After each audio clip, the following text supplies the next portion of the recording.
Welcome to Spiritual Invitation. My name is Carla Augustyn, and I'm inviting you to explore spirituality. The purpose of the program is to discover and learn about the variety of services, resources, and classes in the community that may support and encourage you on your spiritual journey. As a spiritual healer and teacher, I love to help people connect to their true selves and inner knowing, so they may experience a more peaceful and fulfilled life. My background includes a master's degree in transpersonal studies and numerous certifications in spirituality and energy therapy modalities. For more information, please visit my website at carlaaugustyn.com. Thank you for watching and enjoy the show.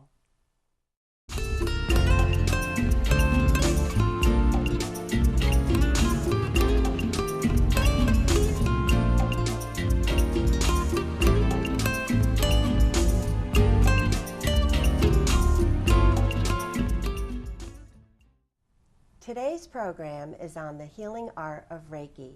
Joining me is Reiki Master Teacher Jackie Piazza.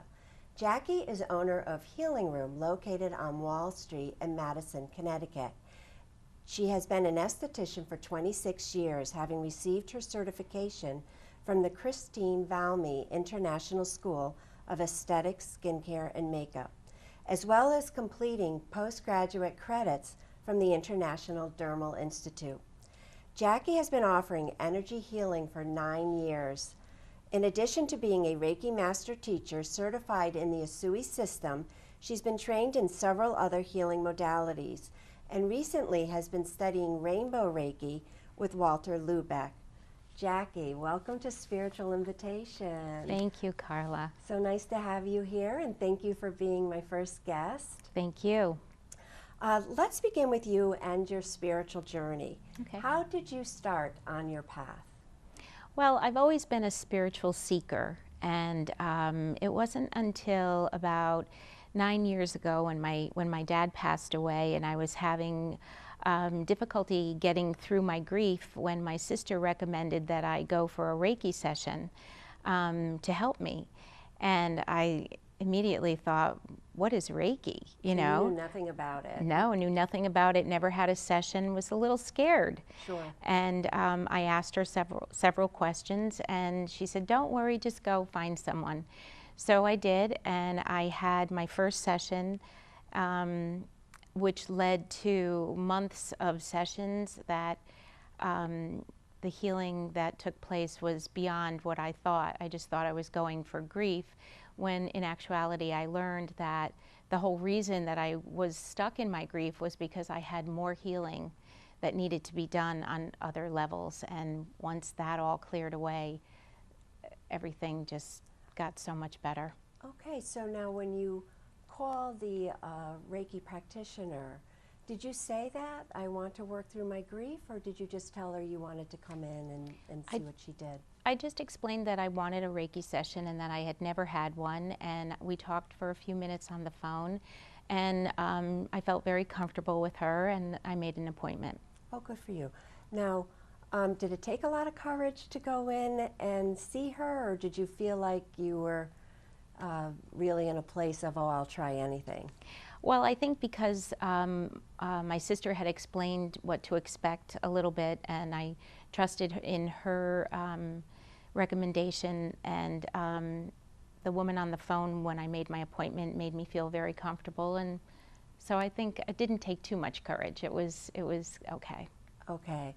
Now I'm impressed your sister knew about it. Is she into Reiki, or how did she know to tell you about it? Well, my sister lives out west in New Mexico, and I think they're a little bit more into the alternative methods a lot quicker than we are here. Okay. And so now there's more of them out there. Yes, there are. Yeah. Okay. All right. So how did it help you with your grief? You said it helped you with healing other things as well. It wasn't just your grief, but it was healing other things. Do you think it's because it helped relax you to the point that you were able to let go, or? Well, through my studies, I've learned more and more, and actually becoming a Reiki master, I know that Reiki, you become so relaxed that your body is able to heal. And when your body is in that meditative, relaxed state, you start to have an awakening to other things that that are going on in your life, spiritually, mentally, emotionally, and you start to have a spiritual awakening of your own, and you realize that you need healing on different levels. On different levels. Yes. Okay. All right. Now, you began as an esthetician. Why did you choose that field? I've always wanted to help people. I always had an interest in skincare and makeup from the time I was in high school, and so when I graduated high school, I went on to study to be an esthetician, mainly because I wanted to help people feel good about themselves. You know, when you can help someone look good on the outside, it's a very rewarding experience to be able to help them with their skin and their makeup, and then now through the healing work that I do with the energy work, now I can help people heal on the inside, looking good on the inside and the outside. So doing both. It all works very nicely together. Wonderful. Okay, so what is Reiki? Reiki is a Japanese form of energy healing that promotes relaxation and stress reduction. When the body has a natural ability to heal itself, and when you're in that relaxed state, healing takes place that much quicker. So your body can help you more when it's relaxed. Oh yeah, yes. Okay. All right. And how does it work, Reiki?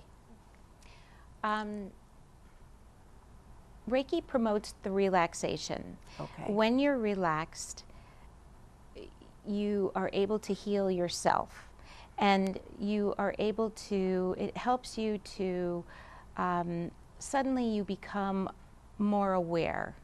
You start to see things that you never saw before. You start to hear things that you never heard before. And you start to look at the world in a different way. Once you have that awakening to yourself, then you realize, wow, I don't have that pain anymore that I used to have, because now you're able to see things differently, and you get rid of those old thought patterns that you are kind of stuck in your own story, and it helps to release those thoughts. So you see yourself really in a better light. Sure. Kind of thing. Yeah. Okay. Now, a lot of people think that Reiki is like massage. Is that what's going on? No. Reiki is actually done with a light touch to no touch at all. Okay. So there's no muscle involvement with Reiki as it is so in a Reiki massage. is a light touch when the Reiki practitioner is giving it to the individual. It's a light touch. Yes, to no touch. To no touch at all. Right. Okay.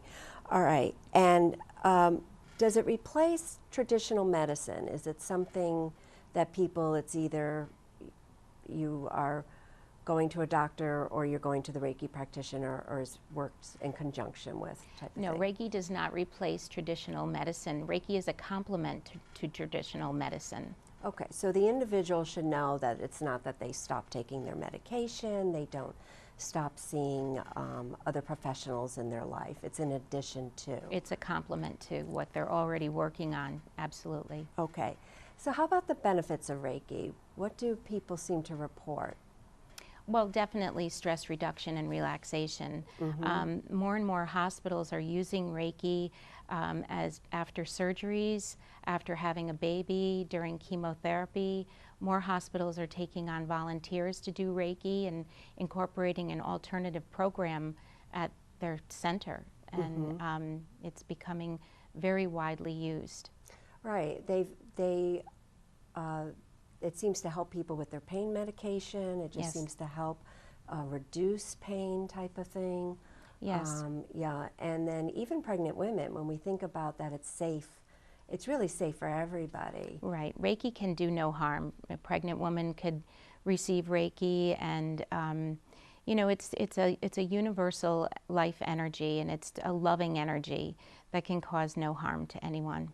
Okay, so when the person's receiving it, and as the practitioner is giving them the Reiki.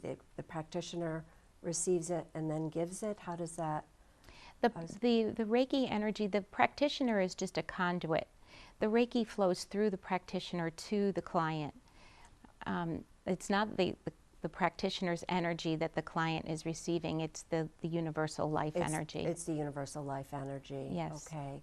Now, getting back to the benefits of it, it's used, as you said, for people in hospitals, people with chemo, also pregnant women. Pregnant women during the pregnancy, just so that they feel better, type of thing, or during delivery, or. And even after delivery, just to help women to relax, and then their body can start to heal that much quicker. People have been known to heal quicker after surgeries if they continue with their Reiki sessions. Okay, so they're healing quicker. They're able to. I've heard that they check out faster from hospitals. They're released quicker, that type of thing. Some people even have Reiki before their surgery to have their body in a healing state. So when they're entering into surgery, they're already starting to heal and already relaxed, so that they're beginning their healing even before the surgery is over. Right. Yeah. So the body's a lot happier when it's relaxed, and it does know what to do for us. Yes.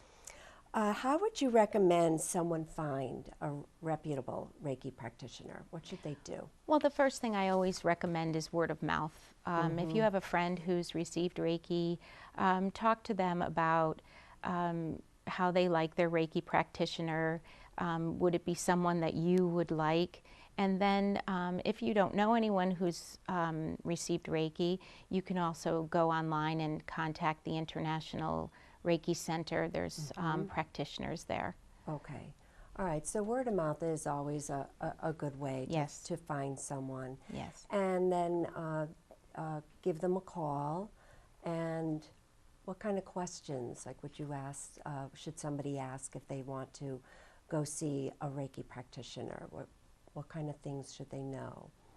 I think you can ask how long they've been doing Reiki.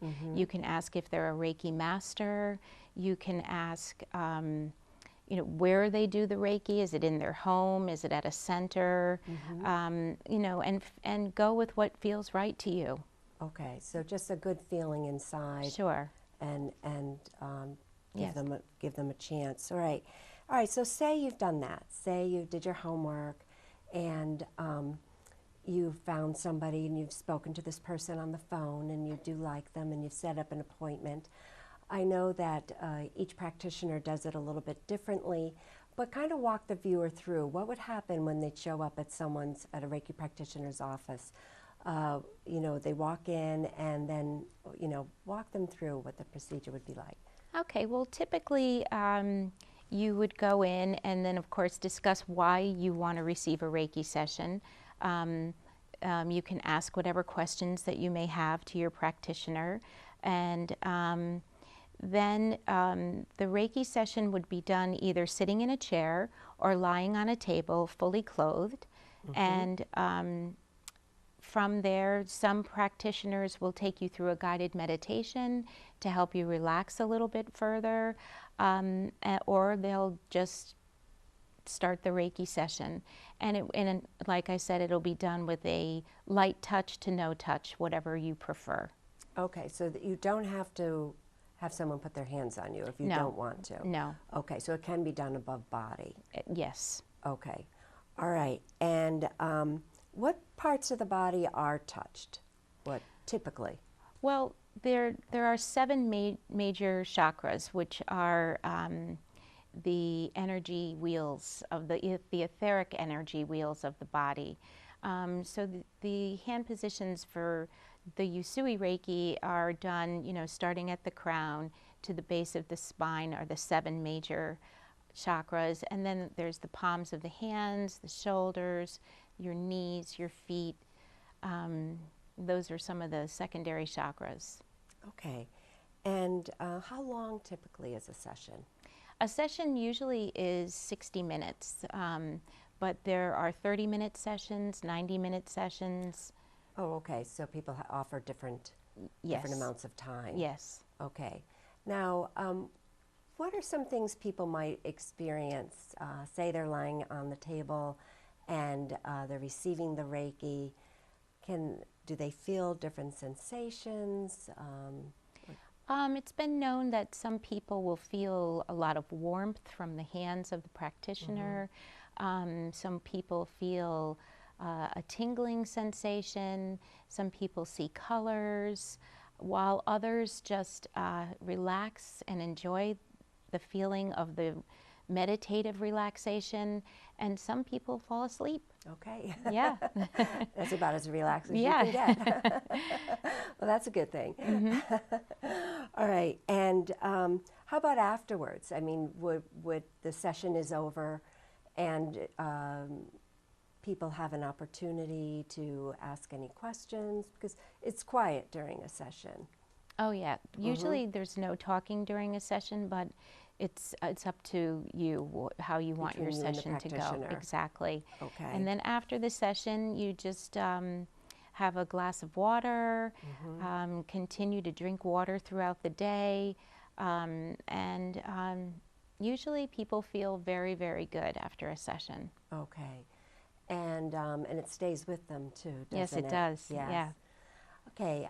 It also goes without saying, Reiki practitioners are professionals, so of course it's completely confidential. When you go see someone, it's always completely confidential. Absolutely. Now, how often, and again, I'm sure it's individual basis, but how often would somebody go to their Reiki practitioner? If you're just going for Reiki to just relax, one session is fine. Now, or you're just going to receive Reiki just to see what it's all about, one session is fine. But if you're really going to work on something specific, you really need to make that commitment to yourself for 3 to 5 sessions. Okay, about to Yeah. just heal and go through. How about you, when you went, because when your dad passed and you were healing your grief, how many times did you go when you went? I enjoyed it so much that I started going once a week, and then it dwindled. Then it went to every other week, then once a month, and then I would just kind of check in every once in a while after that. And I continue to do Reiki for myself now, and see other practitioners to give me Reiki. So you enjoy it yourself? Oh yeah, yes. Wonderful. Okay, let's talk a little bit about classes. Okay. All right. What are the different levels of Reiki? The different there's certification classes.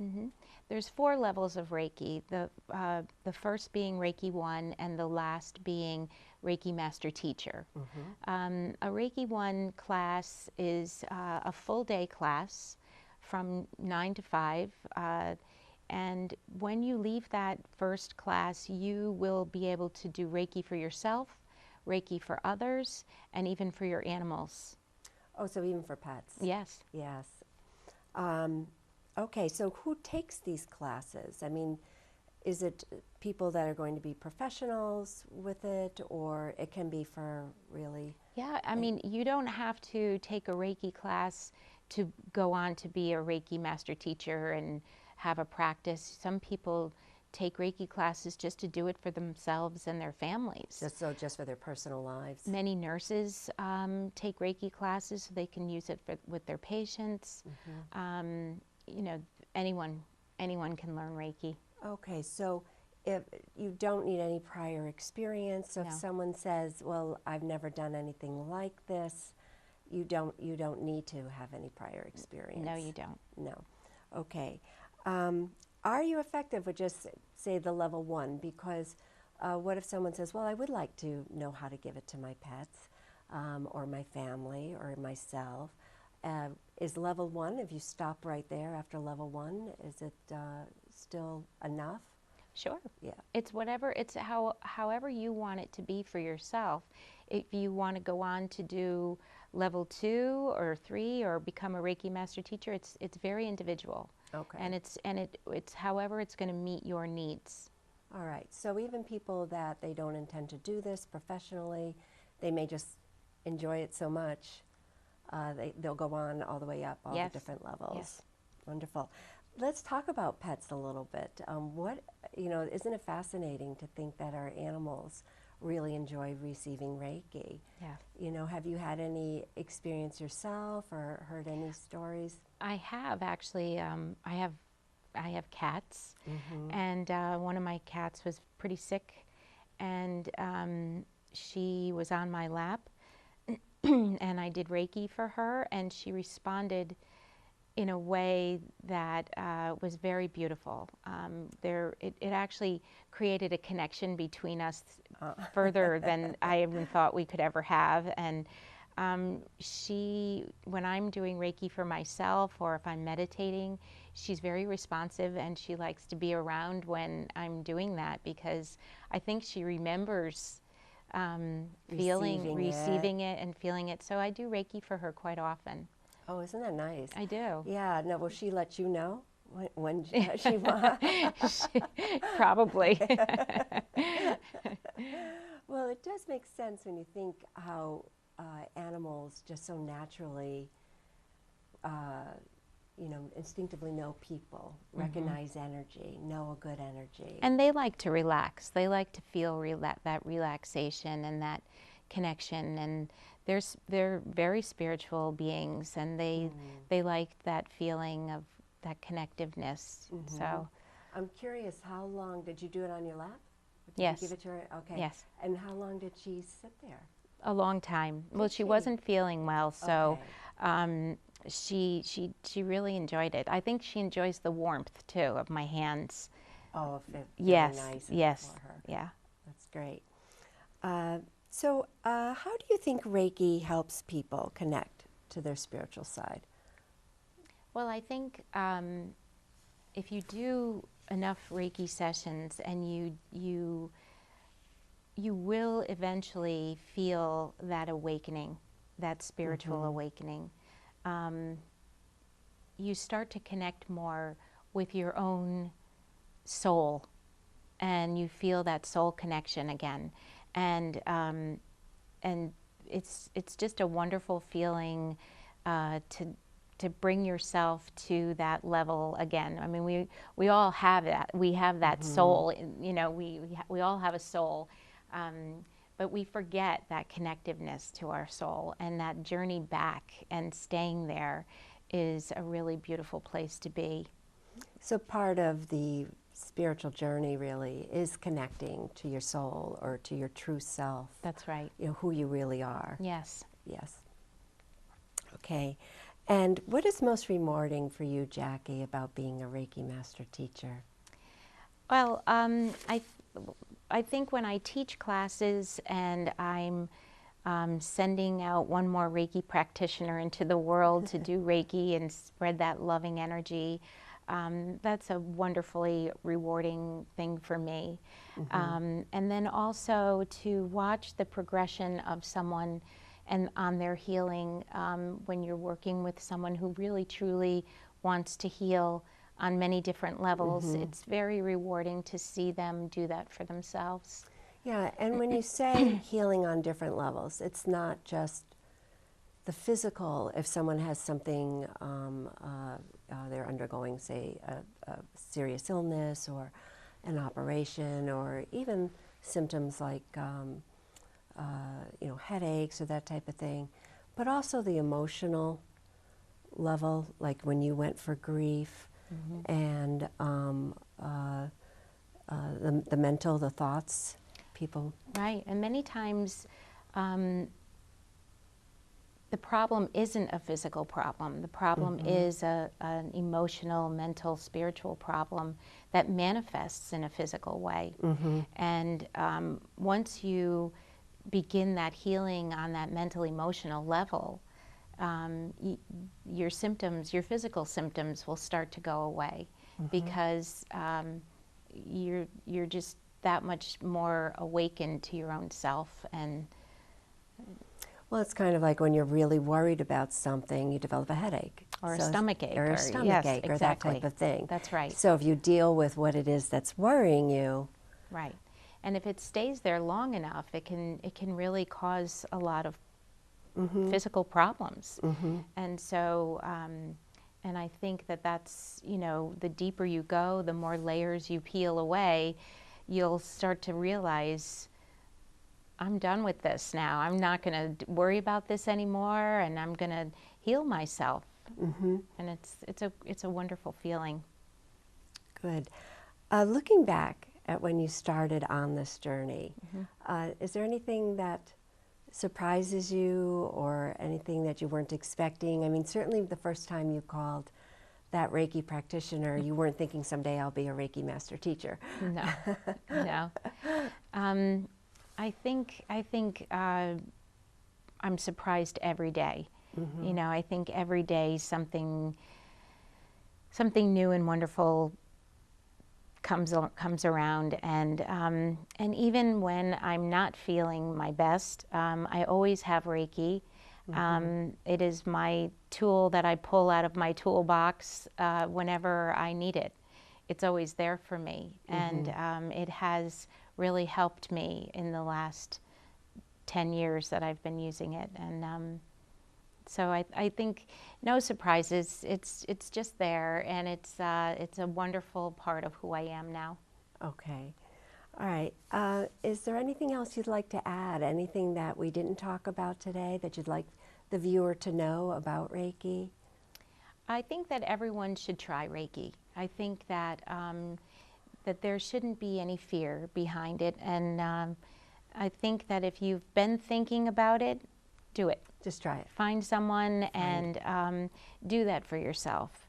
And I think it would be the greatest gift you can give to yourself. Wonderful. Thank you.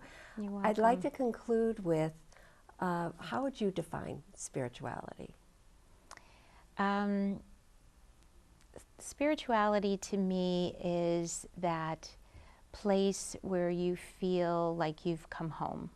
You know, you feel that loving connection to yourself, that forgiving place. And when you look at others through loving, forgiving eyes, it is a very beautiful spiritual place to be. Thank you. Thank you so much, Jackie. It's been a pleasure. Thank you, Carla. Thank you for coming on. My pleasure. During the closing credits, we will have all of Jackie's contact information up on the screen for your convenience. I want to thank you for watching Spiritual Invitation. I am your host, Carla Augustyn, inviting you to explore spirituality.